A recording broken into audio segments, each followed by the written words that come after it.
В Уфе люди вынуждены проживать в недоделанном многоэтажном доме без воды, тепла и газа. Застройщик обещал сдачу многоэтажки на Шмидта еще в июне 2018 года. Однако процесс затянулся. Встревоженные жители обратились в редакцию БСТ за помощью, расскажет наш корреспондент. Вместо занятий спортом подъем на 9-й этаж в кромешной темноте. Татьяна воспитывает ребенка одна. Квартиру взяли в ипотеку на 15 лет. Снимать комнату и выплачивать кредит не хватает денег. По словам женщины, выбора у нее нет. Живут с 5-летним ребенком в спартанских условиях. У меня ребенок маленький, мы с ним поднимаемся вдвоем при включенном фонарике, потому что в подъезде нету света вообще. Вот я вставала в 6 утра, шла на колонку, брала 3 баллона 5-литровых, поднимала их наверх, чтобы умыться, посуду помыть, какие-то процедуры сделать. С работы приходила, также брала эти канистры, спускалась и шла на колонку и поднималась. То есть неудобства есть, но выбора другого нету тоже. Еще в июне 2018 года дом по адресу Шмидта, 59, должны были ввести в эксплуатацию. Но у застройщика возникли проблемы с его сдачей. До сих пор не подведены необходимые коммуникации, в связи с чем люди не могут заселиться в купленные квартиры.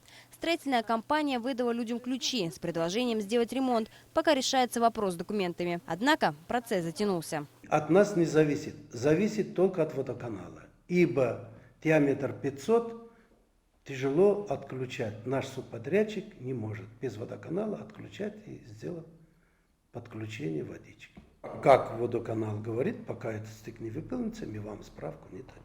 Уфа-водоканал предоставил нам перечень требований, необходимый для обеспечения водоснабжения жилого дома. И подчеркнул, что со своей стороны они заинтересованы в скорейшем оформлении договора и окажут в этом содействие и всю необходимую помощь. Для обеспечения водоснабжения и водоотведения жилого дома по адресу улица Шмидта, 59, застройщику ООО «Карат» необходимо предоставить исполнительную документацию на проложенные сети водопровода и хозяйственно-бытовой канализации, которые построены на основании проекта, согласованного с МУП «Уфа-водоканал», провести гидравлические испытания и промывку вновь построенных наружных сетей водопровода, заключить договор с МУП «Уфа-водоканал» на отпуск холодной воды и прием сточных вод с данного жилого дома.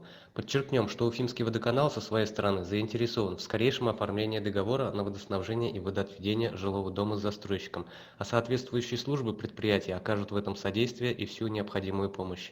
Пока обе организации решают, кто виноват в сложившейся ситуации, людям остается только ждать. Между тем, в квартирах не подключено отопление. В доме не работает лифт, но нашлись и те, кто сумел извлечь выгоду даже из этого. Мы подъехали, взяли ключи, говорим, а как вот мы должны, например, поднимать туда цемент, соответственно, там, что нам нужно для ремонта?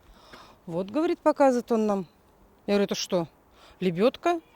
Я говорю, сколько стоит? Он говорит, 200 рублей. Я говорю, это туда, а обратно? Он говорит, 200 рублей.